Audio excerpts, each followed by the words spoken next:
Bismillahirrahmanirrahim. Assalamualaikum warahmatullahi wabarakatuh. Perkenalkan, nama saya Denny Apriansa. Saya mahasiswa dari Universitas Teknologi Nusantara. Yang terhormat kepada Bapak dosen Agung Tri Putranto STMM. Dan rekan-rekan sekalian, pada kesempatan ini saya akan mempresentasikan sebuah materi, yaitu sebuah materi tentang uang giral.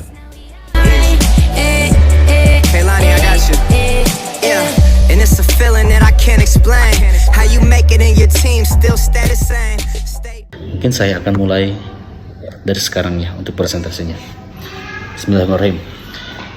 Saya akan menjelaskan tentang uang giral. Baik. A. Tentang fungsi uang giral. Apakah fungsi utama uang giral? Yaitu nomor 1, sebagai alat tukar mempermudah transaksi perdagangan. Lalu sebagai unit akuntansi untuk mencatat nilai barang dan jasa. Lalu sebagai penyimpan nilai. Baik. Proses penciptaan uang. Pertama, kebijakan moneter. Kebijakan cadangan wajib, reserve requirement. Persentase dari simpanan yang harus disimpan di bank.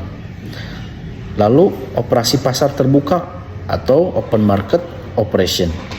Pembelian dan penjualan surat berharga oleh bank sentral. Lalu suku bunga. Pengaruhnya terhadap jumlah uang yang dipinjam dan disimpan di bank. Baik, berikut adalah proses penciptaan uang giral. Uang giral, apa itu uang giral? Uang giral adalah simpanan di bank yang dapat digunakan sebagai alat pembayaran melalui cek, giro, atau transfer. Berikut adalah prosesnya. Pertama, nasabah menyetorkan dana kepada bank.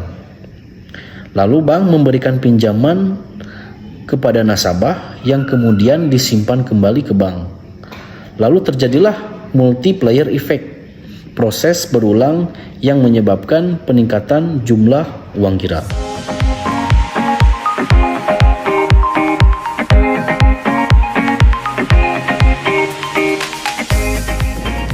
Baik, berikut contoh ilustrasi proses penciptaan uang giral.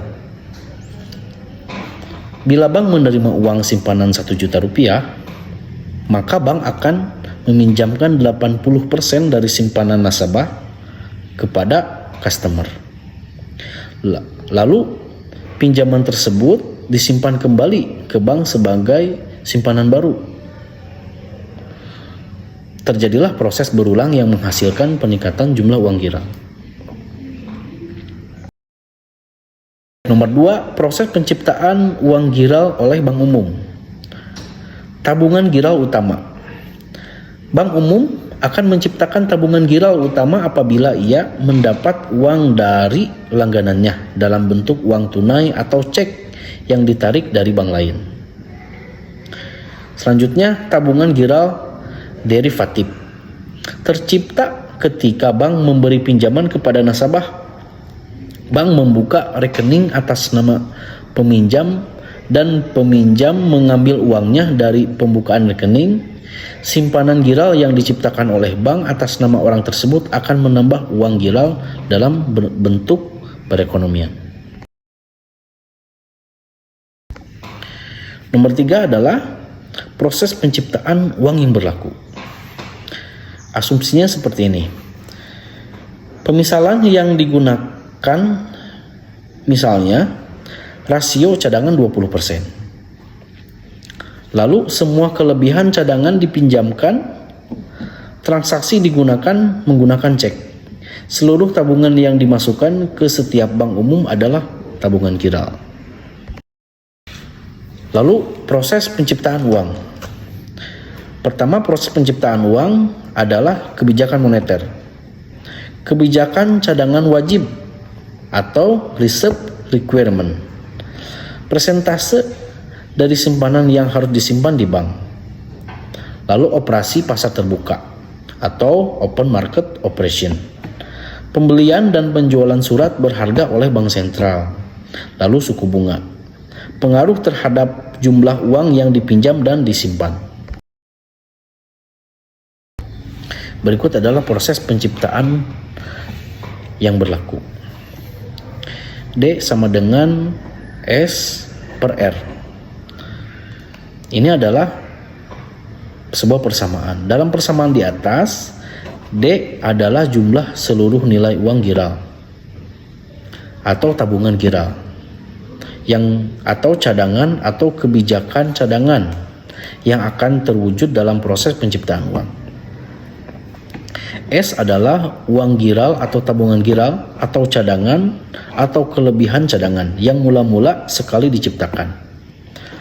R adalah bagian dalam persen tabungan giral yang tercipta yang harus tetap ditahan dalam bank sebagai cadangan.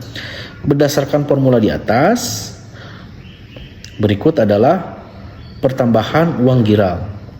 Misal adalah 100 juta dibagi 0,2% sama dengan 500 juta. Lalu pertambahan cadangan adalah 20 juta per 0,2% sama dengan 100 juta. Lalu pertambahan pinjaman adalah 80 juta per 0,2 sama dengan 400 juta. Nomor 4, mata uang dalam peredaran yang beredar. Mata uang dalam peredaran adalah seluruh jumlah mata uang yang telah dikeluarkan dan diedarkan oleh bank sentral.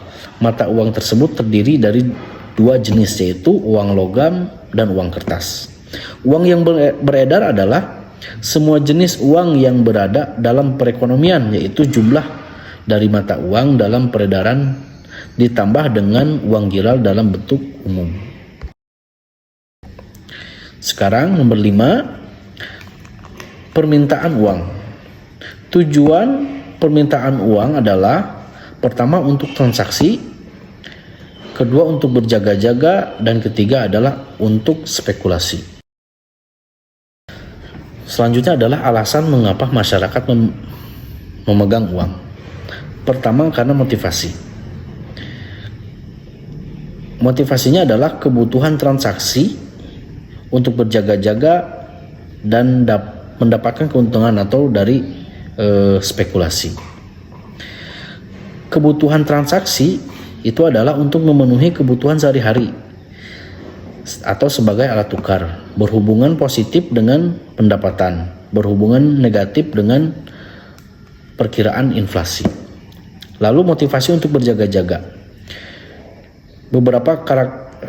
Untuk berjaga-jaga untuk menghadapi kondisi darurat tak terduga, sebagai alat tukar, sebagai menyimpan nilai, berhubungan positif dengan pendapatan, berhubungan negatif dengan perkiraan inflasi.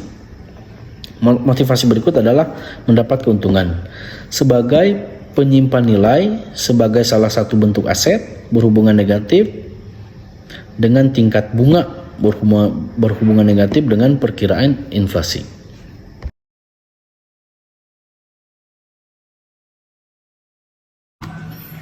Baik, terima kasih rekan-rekan semua. Saya harap kita semua mendapatkan pengetahuan yang berguna dari presentasi ini. Semoga beruntung. Wassalamualaikum warahmatullahi wabarakatuh.